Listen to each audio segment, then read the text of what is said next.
थोड़ी देर के लिए परमेश्वर के वचन पर हम जाएंगे। कुछ साल पहले मैं आगरा की तरफ रवाना हो रहा था और मैं कार में था। मेरी पत्नी मेरे साथ थी और आश्रम पे जाके हमारी कार अचानक रुक गई। और उस दिन बहुत ही ज़्यादा जैम था, पूरा रोड पर घंटों तक जैम लगा हुआ था और हम बिल्कुल जैम के पीछे फंस गए। गाड़ी स्टार्ट होने पर भी स्टार्ट नहीं हुई। कोई ना कोई एक नेक सामरी मिल जाता है ऐसे समय में। और एक लड़का था जो बेचारे, उसका भी वैन जो गाड़ी थी वो खराब हो गई थी। उसने पुश करके हमारी गाड़ी को साइड में लगाया और फिर पूछा क्या हुआ। हमने उसको बताया इस तरह से गाड़ी अचानक रुक गई है। उसने कहा देखो कोशिश करते हैं, आप बैठिए, आप इंजन स्टार्ट कीजिए और हम कोशिश करेंगे स्टार्ट हो जाए। उसने बेचारे ने पुश किया और 2-3 बार स्टार्ट करने के बाद वो गाड़ी स्टार्ट हो गई। पता लगा कि उसकी बैटरी बिल्कुल डाउन हो गई थी और बड़ी समस्या में हम पड़ गए। बड़ी मुश्किल से हम आगरा नहीं जा पाए, लेकिन वापस हम घर को वापस लौट आए। एक और इंस्टेंस हुआ था कि घर पे हमने कोशिश की थी एक नया कमरा एक बनाने के लिए और हमने वो कमरा बना के अपनी तरफ से बड़ा खूबसूरत बनाया था। साथ में किचन भी रेनोवेट किया था, उसको भी नया बनाया था। लेकिन कुछ समय के बाद उसमें बहुत बुरी सीपेज आ गई और पूरी फंगस उसमें लग गई और सारी खूबसूरती खराब हो गई। और हमने कहा तुरंत इसको कराना चाहिए ठीक। और फौरन हमने बुलाया, मिस्त्री को बुलाया, पेस्ट कंट्रोल वाले को बुलाया और उसने कहा कि अगर कुछ दिन और आप इसको रिपेयर नहीं कराते तो इसमें दीमक लग जाती और वो दीमक पूरे घर में आपके फैल जाती, फिर बड़ा मुश्किल हो जाता। अभी दीमक लगनी शुरू हुई है तो अच्छा है कि आपने बुला लिया। तो पेस्ट कंट्रोल वाले को बुलाया और हमने इसको उसका ट्रीटमेंट कराया और उसके बाद फिर उसको रेनोवेट कराया, दोबारा से सारा प्लास्टर कराया, फिर सफेदी कराई। वो अच्छा बन गया फिर से। इफ्सियों की कलीसिया जो इफ्सुस की कलीसिया थी, हम जानते हैं कि ये पौलुस के द्वारा स्थापित की गई थी और स्वयं पौलुस ने इसकी देखरेख की, इसको अच्छी शिक्षाएं दी। और इसके बाद फिर उसने जो इफ्सुस में अ, पहला बिशप जो बनाया वो तिमुथियुस को बनाया और तिमुथियुस का पहला बिशप बन गया। और ये कलीसिया बहुत ही सुंदर कलीसिया थी, बहुत अच्छी कलीसिया थी। और जब आप परमेश्वर के वचन में आपने पढ़ा होगा इसके बारे में, तो साफ लिखा हुआ है कि यीशु कलीसिया को के बारे में लिखा हुआ है कि मैं तेरे परिश्रम को जानता हूँ, तेरे धीरज को जानता हूँ और ये भी तू बुरे लोगों को देख नहीं सकता और तूने लोगों को परखा है, उन्हें झूठा पाया है, तू धीरज धरता है, मेरे नाम के कारण दुख उठाते उठाते नहीं थका है। ये तमाम खूबियाँ उस कलीसिया में थी और बहुत ही मेहनती कलीसिया थी, प्रभु के प्रेम में बढ़ रही थी। लेकिन कहीं ना कहीं कालांतर में समस्याएं शुरू हो गई और परमेश्वर के प्रति जो श्रद्धा थी और जो प्रेम था, कहीं ना कहीं वो उसकी कमी को महसूस किया जाने लगा। और जब परमेश्वर का वचन इस बारे में बात बताता है, स्वयं प्रभु यीशु मसीह इस बारे में कहते हैं कि मुझे एक शिकायत है, बाकी सब चीज़ें तुझे बहुत अच्छी हैं लेकिन मुझे एक शिकायत है कि तूने मुझे तेरे विरुद्ध कहना है कि तूने अपना पहला सा प्रेम छोड़ दिया है। जो पहले से प्रेम तू करता था उसमें लगातार कमी आ रही है। मेरे मित्रों, मैं इसलिए आपको दो घटनाएं बताई कि अगर हम अपनी वाहन का ठीक तरह से मेंटेनेंस नहीं करते हैं, रिपेयर नहीं करते हैं, देखभाल नहीं करते हैं, तो कभी भी दुर्घटना हो सकती है या समस्या में पड़ सकते हैं। अगर हम अपने घर को रेनोवेट नहीं करते हैं, उसकी देखभाल नहीं करते हैं, तो कभी भी उससे बड़ा नुकसान हो सकता है।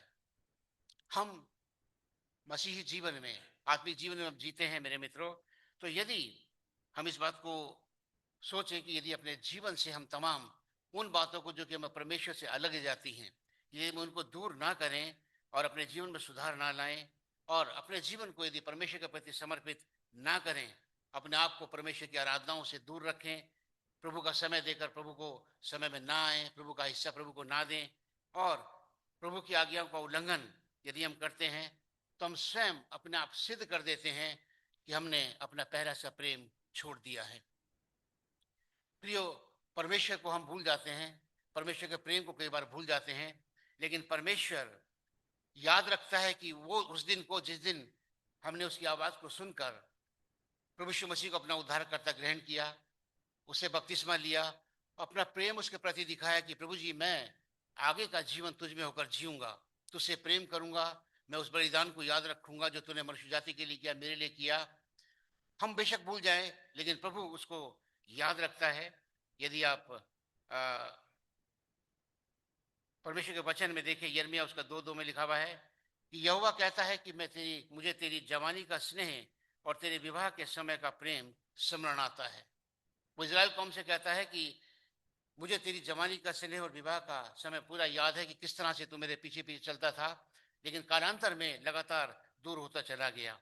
मेरे मित्रों, परमेश्वर का वचन बताता है, परमेश्वर थोड़ा सा दुखित होता है जब हम हमारे आचरण परमेश्वर के विरुद्ध होता है, क्योंकि परमेश्वर हमसे अपेक्षा करता है कि हम उसके अनुसार अपने जीवन को चलाएं। होशे नबी की किताब में 8वें अध्याय के पहले पद में हम देखें तो लिखा हुआ है कि मेरे घर के लोगों ने मेरी वाचा तोड़ी और मेरी व्यवस्था का उल्लंघन किया है। मेरे लोगों ने, परमेश्वर को हम जब दुख पहुंचाते हैं अपने लोगों से, वो दुखित होता है। आगे चल के हम देखेंगे। और दूसरे प्रकाशित के दूसरे अध्याय में जब हम पढ़ रहे हैं तो यहाँ पर जो भाग हमारे लिए पढ़ा गया, ये हालांकि विशेष रूप से एक विशेष कलीसिया के लिए, इफिसुस की कलीसिया को संबोधित करके लिखा गया है और इसके दूत को लिखा गया है। और वो दूत जो लीडर था तीमुथियुस, उस करके लिखा गया है। तमाम उन बातों को लिखा गया उसमें उसमें बुराइयां पाई गई, लेकिन एक शब्द का यहाँ पर इस्तेमाल किया गया जो मैं देख रहा था, जो वचन पढ़ा गया उसमें जो वर्ड यूज किया गया है, हिंदी में लिखा है तू, तेरे और तुझे। और यदि NKJV देखते हैं तो उसमें योर एंड यू लिखा हुआ है। KJV में दाए, दी एंड दाओ। यानी शब्द कहीं ना कहीं ऐसा लगता है कि ये पूरी कलीसिया के लिए तो है ही, कहीं ना कहीं ये शब्द जो हैं परमेश्वर के वचन को हमारे व्यक्तिगत बना देते हैं, पर्सनल बना देते हैं, और हमें आत्मचिंतन करने के लिए मजबूर करते हैं कि हम कहाँ, हमें सोचने पर विवश करते हैं कि हम कहाँ से गिरे हैं, कहाँ से हमने परमेश्वर से दूरी बनाई है। याद रखें कि कलीसिया, इफिसुस की कलीसिया थी, सारी बातें उसमें अच्छी थी और बहुत अच्छी बात थी, और बार बार परमेश्वर स्वयं उसकी तारीफ करता है कि बहुत विश्वासी मेहनती कलीसिया थी, दुख उठाती थी, परिश्रम करने वाली थी, बुराइयों को सह नहीं सकती थी, और तमाम एक्टिविटीज उस कलीसिया में थी। लेकिन फिर वही वचन कहता है, पर मुझे तेरे विरुद्ध ये कहना है कि तूने अपना पहला सा प्रेम छोड़ दिया है। इसलिए स्मरण कर कि तू कहाँ से गिरा है और मन फिरा, पहले के समान काम कर। यदि तू मन न फिराएगा तो मैं तेरे पास आकर तेरे दीवट को उसके स्थान से हटा दूंगा। एक तरफ बड़ी तारीफ हो रही है कि कलीसिया बहुत अच्छी कलीसिया है, मेहनती कलीसिया है, आत्मिक कलीसिया है। दूसरी तरफ कहता है कि मुझे तेरे विरुद्ध भी कुछ कहना है कि तूने पहला सा प्रेम छोड़ दिया है। मेरे मित्रों, हमेशा जब परमेश्वर की आशीषों को हम याद रखते हैं, ब्लेसिंग्स को याद रखते हैं, हम उसके प्रेम को याद रखते हैं, तो हमको याद रखना चाहिए कि परमेश्वर एक न्यायी परमेश्वर भी है। और जब प्रभु यीशु मसीह जब की सेवकाई शुरू भी नहीं हुई थी, तभी यूहन्ना ने प्रचार करना शुरू कर दिया था। यदि हम याद करें उस बात को, जहाँ यूहन्ना बपतिस्मा देने वाले वार्निंग दी थी, उसने कहा था कि कुल्हाड़ा पेड़ों की जड़ पर रखा हुआ है, इसलिए जो पेड़ अच्छा फल नहीं लाता वह काटा और आग में झोंका जाता है। यदि तू मन नहीं फिराएगा तो मैं तेरी दीवट को उस स्थान से हटा दूंगा। मैं और आप, मेरे मित्रों, बहुत भाग्यशाली हैं कि मैं और आप अनुग्रह के काल में जी रहे हैं, और परमेश्वर हमसे यही अपेक्षा करता है कि हमारा जीवन ऐसा ना हो कि हमारे जीवन पर, हमारी लाइफ पर कुल्हाड़ा करे, हमारे पेड़ पर कुल्हाड़ा चल जाए और हम काटे जाएं और आग में झोंके जाएं। अभी तक भी मैं कहता हूँ, हमेशा एक बात को जिक्र करता हूँ कि हम अनुग्रह काल में जी रहे हैं, और कुल्हाड़ा अब तक पेड़ों की जड़ पर रखा हुआ है। पेड़ नहीं, पेड़ों की जड़ पर रखा हुआ है। अभी वो चला नहीं है, काटा नहीं गया है, क्योंकि अभी न्याय का समय नहीं आया है। प्राचीन काल में यदि परमेश्वर को हम देखें तो परमेश्वर अपने लोगों से कितना जब क्रोधित होता था तो परमेश्वर क्या कहता है, होशे नबी की किताब में हम देखें, 6 अध्याय उसके 4 से 6 पद में परमेश्वर, होशे 4:6 और 4:6 पद में परमेश्वर का वचन भी प्रजा से क्या कहता है कि तुम्हारा मेरे प्रति प्रेम भोर के बादल और उड़ जाने वाली ओस के समान है। तुम्हारा जो प्रेम जो तुम मुझसे करते हो, बादल के लिए ओस के समान है, दिखावटी है, हिपोक्रेसी से भरा हुआ है, टेम्पररी है, और मेरे मित्रों आजकल की कलीसियाओं के समान है। मैं इसलिए बार बार याद कराता हूं कि हम कल क्रिसमस मना चुके हैं, हम न्यू ईयर मना चुके हैं, हम आज, पिछली बार हमने पिछले संडे को, फर्स्ट संडे को होली कम्युनियन ली थी, आज फिर भी होली कम्युनियन लेंगे। आने वाले दिनों में हम ईस्टर गुड फ्राइडे में शामिल होंगे, और ऐसा लगता है कि हम केवल पर्व मनाने वाले मसीह हो गए हैं।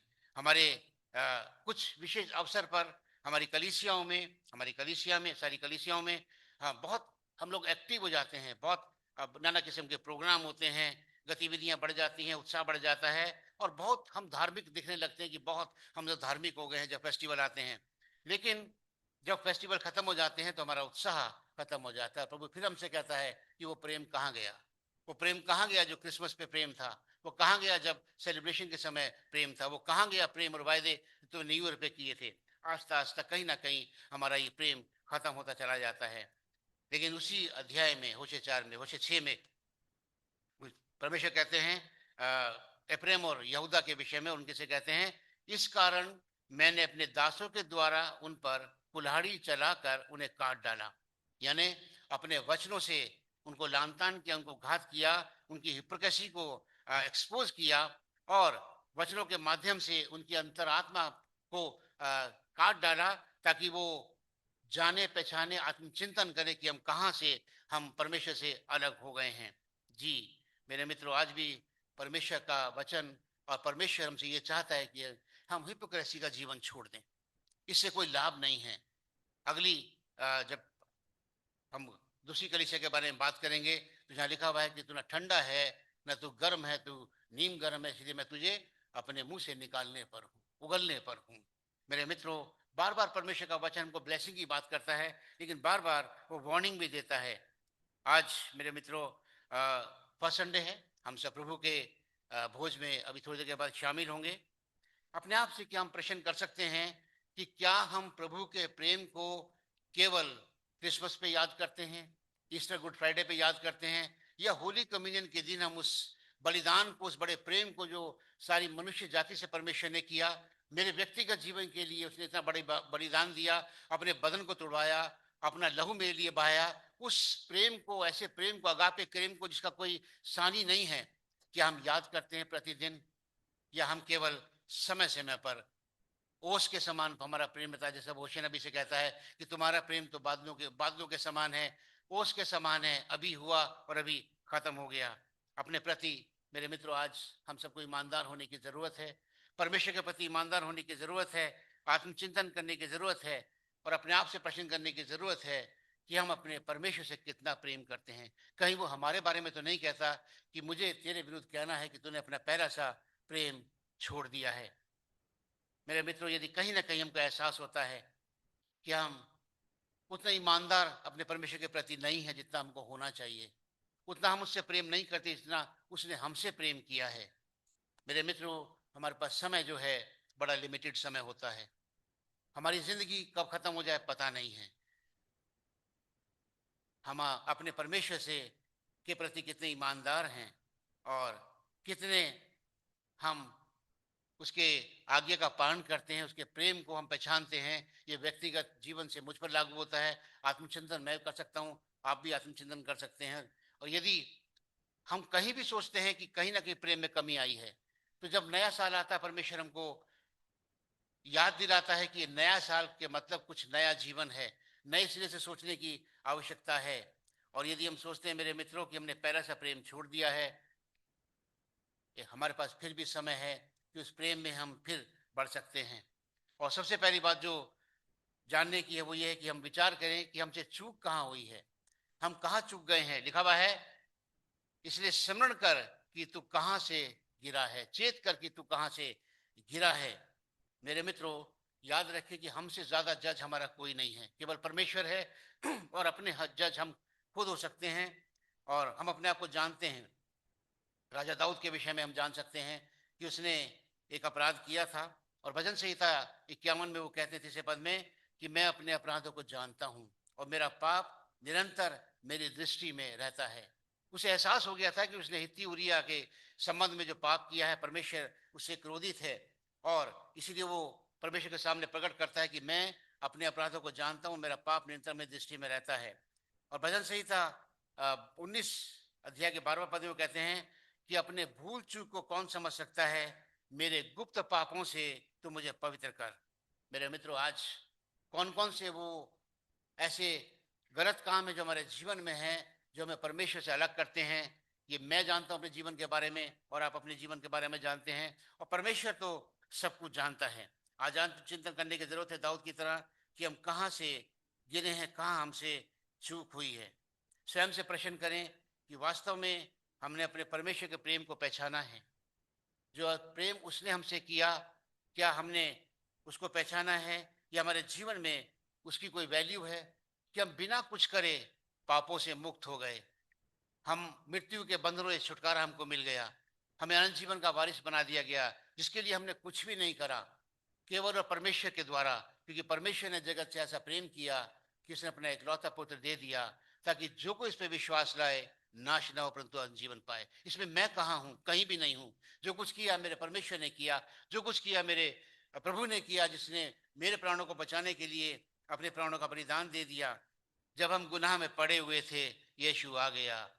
कितना अच्छा हम गाना गाते हैं, जब हम गुनाह में पड़े तो यीशु आ गया, उसके मारे जाने से मैं जीवन भी पा गया, इसलिए गाऊंगा मैं गीत खुशी के, मुझे बचा लिया। ये मात्र मित्रों एक गीत है जो हम गाते हैं, या एक आत्मचिंतन करने का गीत है कि वास्तव में हम जानते हैं कि मेरे प्रभु ने मुझसे कितना प्रेम किया। एक मनुष्य का स्वभाव है कि जब हम पर कोई एहसान करता है, कुछ हमें जरूरत है, और उस समय पर कोई व्यक्ति हमसे हमारी हेल्प के लिए आता है, तो हमारे मुंह से क्या निकलता है कि इस समय पर भाई तू मेरे काम आया है, मैं जिंदगी भर तेरा एहसान नहीं भूलूंगा। भूलना भी नहीं चाहिए, लेकिन इतना बड़ा एहसान जो परमेश्वर ने हमसे किया, हम गुड फ्राइडे के नेक्स्ट डे भूल जाते हैं। हम क्रिसमस के दूसरे दिन भूल जाते हैं कि हमारे जीवन को बचाने के लिए कितना अद्भुत योजना परमेश्वर ने बनाई, कि उसने अपने इकलौते पुत्र को बिना रख छोड़ा, बल्कि उसको भी हमारे लिए दे दिया। इतना प्रेम उसने हमसे किया। ये दीगर बात है कि मनुष्य का स्वभाव है। मुझे एक बात याद आती है, एक पास्टर जी बता रहे थे कि एक व्यक्ति उनके पास आया और कहने लगा, भाई साहब मैं बड़ा मुसीबत में हूँ और मुझे थोड़े पैसों की आप हेल्प कर दीजिए। भाई साहब ने कहा कि भाई मेरे पास इतना पैसा कहाँ से आएगा, मैं तो खुद ही। उन्होंने कहा, नहीं जितना भी आप मुझे कर दीजिए, मुझे बहुत जरूरत है, वरना मेरी जिंदगी तबाह हो जाएगी, ये हो जाएगा। और मैं अब भाई साहब को तरस आ गया, और उसने जो कुछ पैसा उनके पास था लाकर उस अपने मेंबर को दे दिया। और उसने मेंबर के मुंह से निकला, मैं भाई साहब आपका सदा आभारी रहूंगा, सदा आपका ऋणी रहूंगा, आपने मुसीबत में मेरा साथ दिया और मैं एहसान कभी नहीं चुका पाऊंगा आपका। बात आई गई होगी, 1 महीना 2 महीना हो गया। भाई साहब ने कहा, भाई वो आपने मुझसे पैसे लिए थे। पहले भाई साहब कब लिए थे? अरे भाई आपने लिए थे, आप कहते मैं उस दिन बड़े परेशानी में थे, मेरे समस्या में हूँ, मैं ये कर दूंगा वो कर दूंगा, मुझे नहीं मिली, हेल्प मिली। तो अच्छा अच्छा भाई साहब, वो उस पैसे की बात कर रहे हो आप? कि हाँ भाई साहब, मैंने तो आपसे उसी दिन कहा था कि मैं जिंदगी भर आपका एहसानमंद रहूंगा, जिंदगी भर ऋणी रहूंगा। तो अभी जिंदगी मेरी कौन सा खत्म हो रही है? मैं तो जिंदगी भर आपका ऋणी रहूंगा। कई ये मनुष्य का स्वभाव है कि हम बहुत जल्दी भूल जाते हैं, फिर अपनी तरफ से हम परिभाषित करते हैं बातों को। मेरे मित्रों, लेकिन परमेश्वर के राज्य में प्रवेश करने के लिए, आशीषित जीवन जीने के लिए हमें चिंतन करना होगा कि हमसे कहाँ भूल हुई है, हम कहाँ चुके हैं, और कहाँ हमारे अंदर क्लेश आ गया, द्वेष आ गया, बेईमानी आ गई, झगड़े की आत्मा आ गई, झूठ बोलने की आत्मा आ गई, धोखाधड़ी की आत्मा आ गई। कहाँ से आई ये, कैसे आई? ये हमें स्वयं को आत्मचिंतन करना होगा कि कहाँ हमारे आपसी रिलेशन खत्म हो गए, फैमिली में रिलेशन खत्म हो गए, फैमिली में लड़ाई झगड़े हो गए, कहाँ से ये चूक हमसे हुई है, और हम किन चीजों को महत्व देते हैं, परमेश्वर से ज्यादा किन चीजों को हमने महत्व देना शुरू कर दिया है। हमारी आत्मिक पतन कहाँ से हुआ है, ये बहुत गंभीर विषय है सोचने का। कहाँ परमेश्वर के प्रेम में कमी आई है, कहाँ हमने प्रार्थना करना छोड़ दिया, वचन का अध्ययन करना छोड़ दिया, प्रार्थना सभाओं में आना छोड़ दिया, चर्च में आना छोड़ दिया, कहाँ हमसे भूल हुई है। ये एक व्यक्तिगत प्रश्न है मेरे मित्रों। हम वर्शिप में होते भी वर्शिप में नहीं होते हैं, हमने उद्धारकर्ता को जो आदर सम्मान मिलना चाहिए उसको नहीं देते हैं। कहाँ से ये प्रेम हमने छोड़ दिया है मेरे मित्रों? ये बहुत ही गंभीर विषय जो हमें सोचने की जरूरत है। कहाँ हमें सरमन्स बोरिंग लगने लगते हैं, कहाँ हमको नींद आने लगती है परमेश्वर के वचन को सुनकर। यह आत्मचिंतन करने का विषय है। गलतियों की पुस्तक में पौलुस कहते हैं 5वें अध्याय के 7वें पद में, तुम तो भली भांति दौड़ रहे थे, अब तुमको किसने रोक दिया कि सत्य को ना मानो? मेरे मित्रों, हम सबको आत्मचिंतन करना होगा, स्वयं का अवलोकन करना होगा, कि जांचना होगा कि हम कहाँ से गिरे हैं और कहाँ से हमसे चूक हुई है। मुझसे ज्यादा मेरे जीवन के बारे में कोई नहीं जानता, आपसे ज्यादा आपके जीवन के बारे में कोई नहीं जानता। मैं यहाँ पर किसी का जज नहीं हूँ, मैं किसी को जज नहीं कर सकता, आप किसी को जज नहीं कर सकते। ये आपका जज जो है परमेश्वर है, और परमेश्वर के सामने आपका जीवन खुली किताब है, उससे कुछ नहीं छिपा है, उसकी दृष्टि आपके ऊपर लगी रहती है। लेकिन याद रखें मेरे मित्रों कि अपनी गलतियों का यदि हम एहसास नहीं करेंगे, हमारी गलतियों का एहसास हमें पश्चाताप तक ले जाता है। यदि हम मानेंगे ही नहीं कि हमने गलती नहीं करी है, तो हम पश्चाताप नहीं कर सकते हैं। इसलिए बहुत ज़्यादा ज़रूरत है कि हमें स्वयं का अवलोकन करना होगा, आत्मचिंतन करना होगा कि कहाँ से हम गिरे हैं, कहाँ से हमारा आत्मिक पतन हुआ है, और फिर नए सिरे से हमको जीवन शुरू करना होगा। हम जानते हैं दाऊद का मैं बार बार जिक्र करता हूँ, उसने गंभीर अपराध किया था और व्यभिचार का अपराध था। और वहां पे लिखा हुआ है, जो बहुत महत्वपूर्ण बात मैं आपको बता रहा हूं, वहां पर लिखा हुआ है कि परमेश्वर दाऊद पर क्रोधित हुआ। लेकिन यहाँ पर थोड़ी सी बात मैं बताऊंगा आपको कि केजेवी जब हम पढ़ते हैं, केजेवी में लिखा हुआ है, but the thing that David had done displease the Lord. और ये बड़ी खूबसूरती की बात है।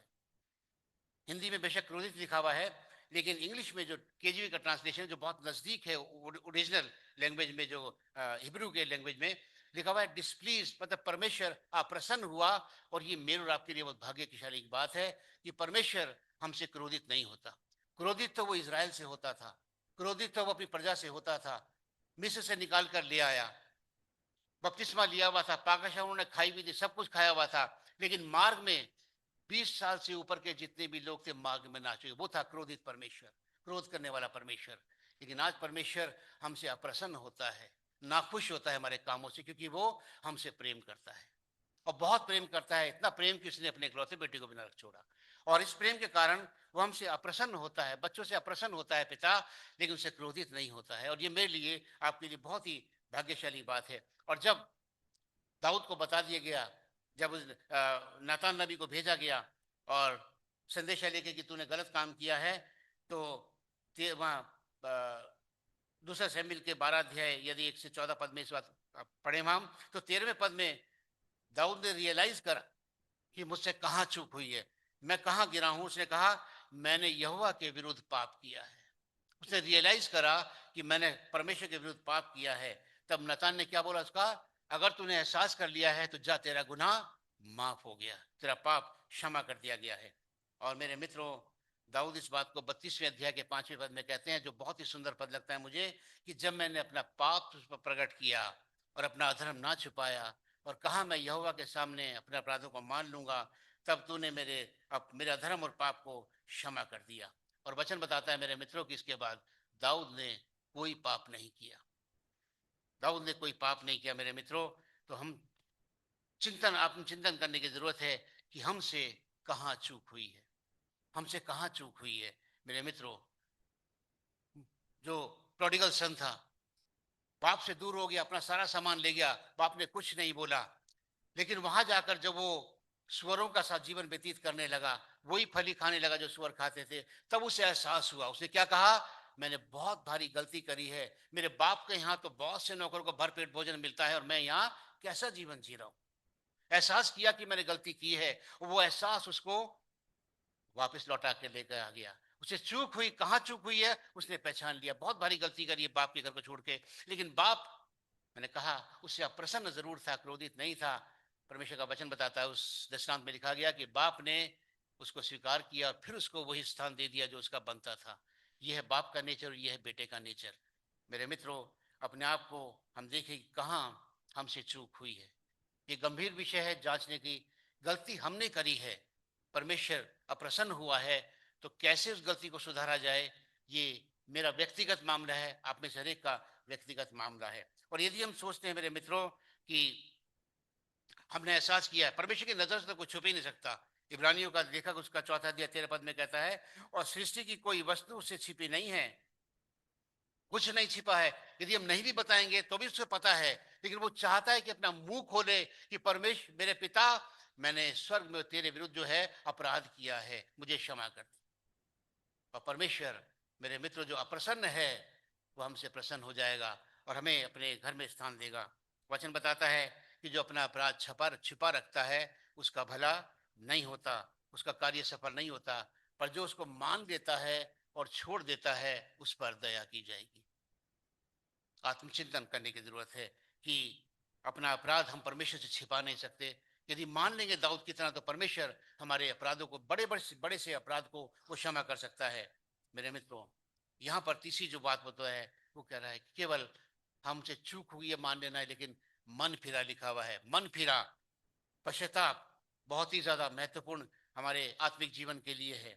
यदि हम महसूस करते हैं कि हमसे चूक हुई है, गलती हुई है, हमारी आत्मा हमको बता देगी कहाँ हम गलत थे, कहाँ परमेश्वर के प्रति हमारे मन में प्रेम में कमी आई थी, हमारे व्यवहार में कमी आई थी।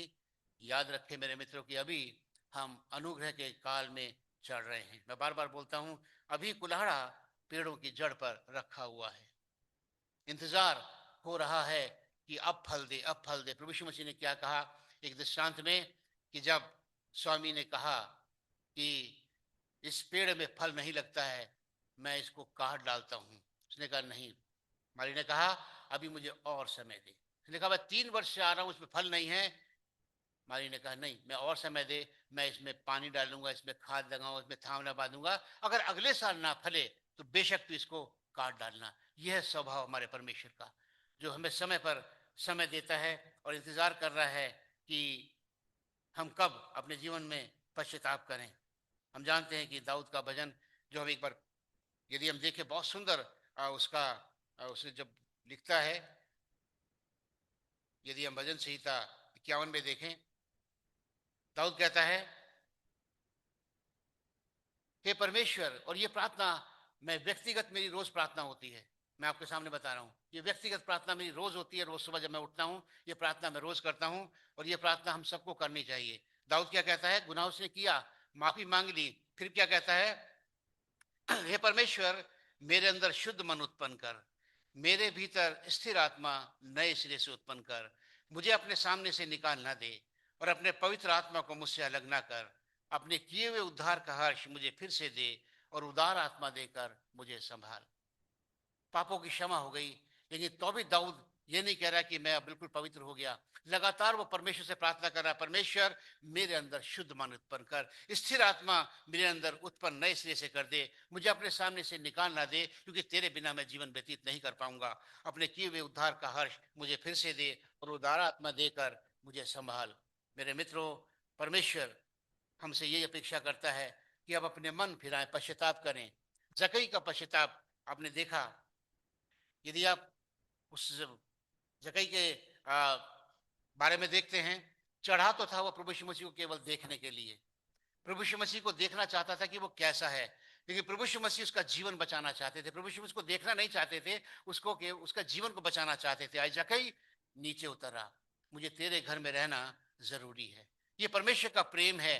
परमेश्वर से दूर बैठा था जकई, लेकिन परमेश्वर के प्रेम ने उसको खींच के बुलाया, मेरे पास है। मैं जानता हूं कि तू पश्चाताप करना चाहता है, मैं जानता हूं कि तेरा जीवन, तू अपने जीवन को बचाना चाहता है, लेकिन किस बात का संदेह, गुनहगार है, मैं गुनहगारों के लिए संसार में आया हूं, मैं तुझे बचाने के लिए आया हूं। जकई नीचे उतरा। आज कितने जकई हैं जो परमेश्वर की को देख रहे हैं, दूर से बैठे हुए हैं, परमेश्वर आवाज लगा रहा है, आज जकई नीचे उतरा, लेकिन हम उतरना नहीं चाहते हैं।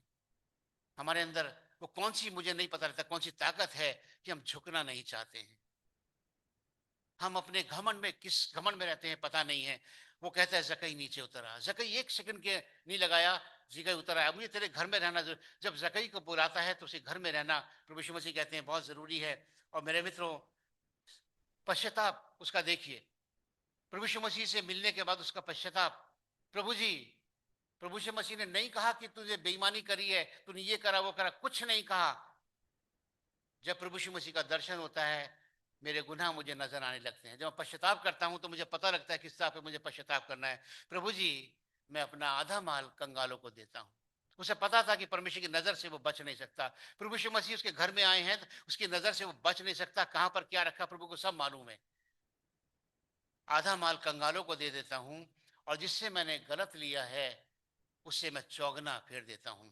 अगर यहाँ कोई मैथमेटिक्स का टीचर अगर बैठा हो मेरे मित्र, तो आप जानेंगे कि उसके पास कुछ नहीं बचा, क्योंकि उसने सब कुछ देकर एक ऐसी चीज को मोल ले लिया जो सारी जिंदगी उसके काम आई। अनंत जीवन को उसने पा लिया। ये भी अब्राहम की औलाद है। प्रभु यीशु मसीह ने कहा आज इस घर में उद्धार आया है। यह है परमेश्वर का प्रेम। मेरे मित्रों, इसको समझने की हमको जरूरत है। हमें जकई की तरह समर्पण करने की जरूरत है, मन फिराने की जरूरत है, अपने आप को नया बनाने की जरूरत है। और मेरे मित्रों, जब तक हमारे अंदर ये स्वयं से नहीं आता पश्चाताप, तब तक हम आगे बढ़ नहीं सकते। पौलुस लिखते हैं दूसरे कुरिन्थियों के 7:10 में, क्योंकि परमेश्वर भक्ति का शोक ऐसा पश्चाताप उत्पन्न करता है जिसका परिणाम उद्धार है और फिर पछताना नहीं पड़ता।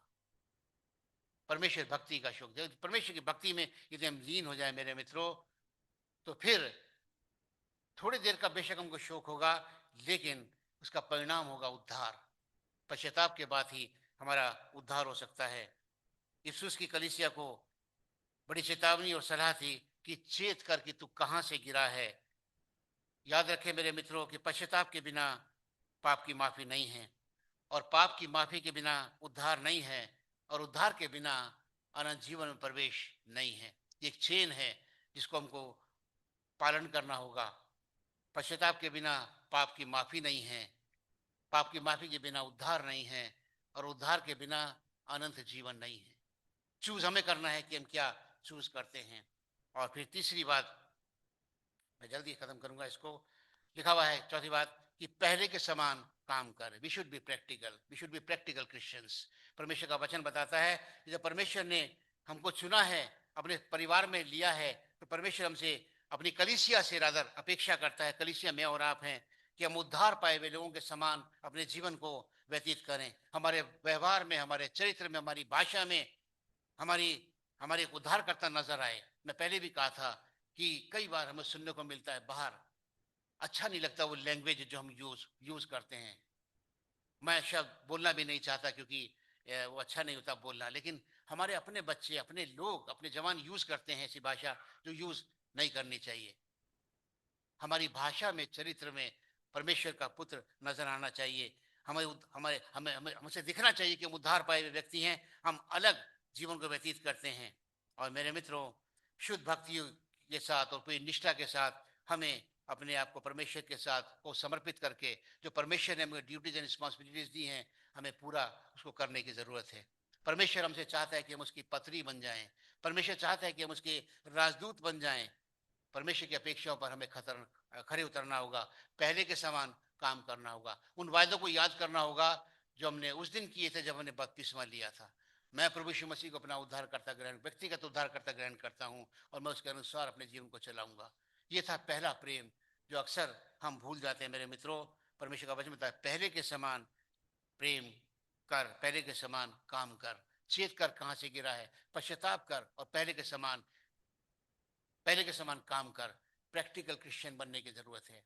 मेरे बोलने से नहीं, परंतु मेरे चरित्र से, मेरी भाषा से लोगों को पता लगना चाहिए कि मैं उद्धार पाया हुआ व्यक्ति हूं। और अंतिम चीज जो है, यदि हम ऐसा नहीं करते हैं, यदि हम ऐसा नहीं करते मेरे मित्रों, तो गंभीर चेतावनी है कि मैं तेरे पास आकर तेरे दीवट को उस स्थान से हटा दूंगा।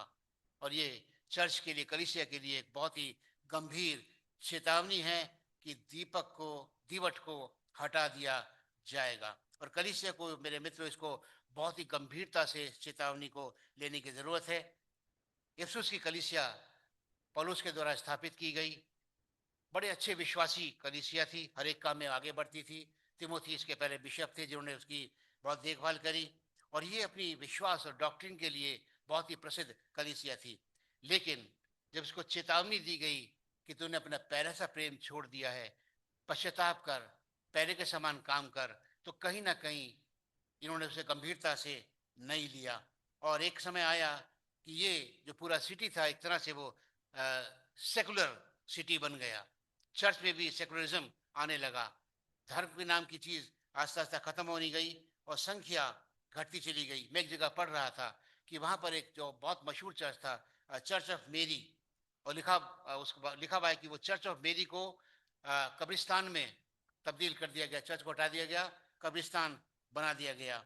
इकोनॉमिकल कंडीशन उसकी इतनी खराब हो गई कि उसका जो बंदरगाह था, जो हार्बर था, उसमें गाद जमा हो गई और व्यापार वहां से खत्म हो गया।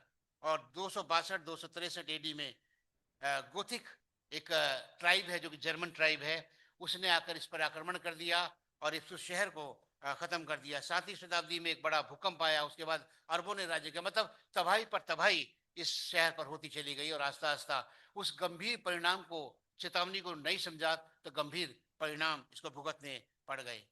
आज मेरे मित्रों, आधुनिक कलीसिया में हम देखें, आज हमारी कलीसियाओं की स्थिति देखें, आज हमारी बहुत सी कलीसियाँ ऐसी हैं जो बंद हो गई हैं, जहाँ पुरानी बहुत कलीसियाँ हैं, लेकिन आज भी आप अगर जाके करेंगे तो 15 से 16 लोग वहाँ पर होंगे, ज़्यादा लोग नहीं होंगे।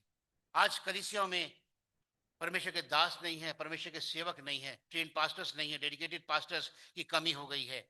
और कलीसियाएं जो हैं इस अभी भी उतने अपने विश्वास और उद्धारकर्ता के प्रति, उसके प्रेम के प्रति आज भी गंभीर नहीं है, चेतावनी पर ध्यान आज भी नहीं दे रही हैं। मेरे मित्रों, परमेश्वर का वचन है कि मैं तेरे दीवट को उस स्थान से हटा दूंगा। और दीवट हम जानते हैं कि जो इंग्लिश में कैंडलस्टिक लिखा हुआ है, एक जगह लैंप स्टैंड लिखा हुआ है, और ये 7 दीवट है जिनके बारे में बाइबल में जिक्र है। और इस दीवट को हटाने का मतलब है कि presence of Jesus Christ will not be there. वो दीवट हट जाएगा, वो रोशनी हट जाएगी, और फिर अंधकार में जीवन, अंधकार के में जीवन को बिताने के लिए कलीसिया मजबूर हो जाएगी। जैसे आज बहुत सी कलीसियाएं हैं, चरवाहों के ना होने के कारण कलीसियाएं भटक रही हैं। यदि तू बना नहीं रहेगा तो मैं तेरे पास आकर दीवट को हटा दूंगा। हम बहुत ब्लेसिंग के बारे में बहुत बात करते हैं, लेकिन जहाँ चेतावनी वाली बात आती है हम उसको इग्नोर कर जाते हैं। मैं बार बार इस बात को कहता हूँ, कुल्हाड़ा पेड़ों की जड़ पर रखा है, काटा नहीं गया है, लेकिन काटा जाएगा। न्याय के समय में काटा जाएगा, क्योंकि परमेश्वर का वचन बताता है कि जो पेड़ अच्छा फल नहीं लाता है वो काटा और आग में झोंका जाता है। मुझे तेरे विरुद्ध कहना है कि तूने पहला सा प्रेम छोड़ दिया है। चेत कर कि कहाँ से गिरा है, मन फिरा और पहले के समान प्रेम कर।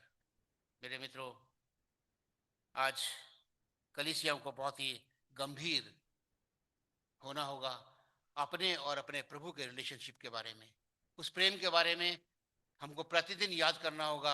आज भी हम प्रभु भोज के समय याद करेंगे, लेकिन गंभीरता से याद करना होगा, केवल प्रभु भोज के दिन नहीं, केवल फेस्टिवल सीजन में नहीं, केवल त्योहारों पर नहीं, ओकेजनली नहीं, बल्कि प्रतिदिन हमको उस प्रेम को याद रखना होगा। और उस प्रेम को याद करके परमेश्वर के वचन के अनुसार प्रतिदिन अपनी क्रूस को उठाए हुए अपने परमेश्वर के, अपने प्रभु के पीछे चलना होगा। और तभी हम अपनी जीवन में बुराइयों से दूर रह सकते हैं, प्रभु के प्रेम में बने रह सकते हैं, अपने उद्धारकर्ता को प्रथम स्थान अपने जीवन में दे सकते हैं, और हमारी कलीसियाएं फिर से जागृत होकर आत्मिक रूप से आगे उन्नति कर सकती हैं और परमेश्वर के राज्य के विस्तार में सहयोग दे सकती हैं।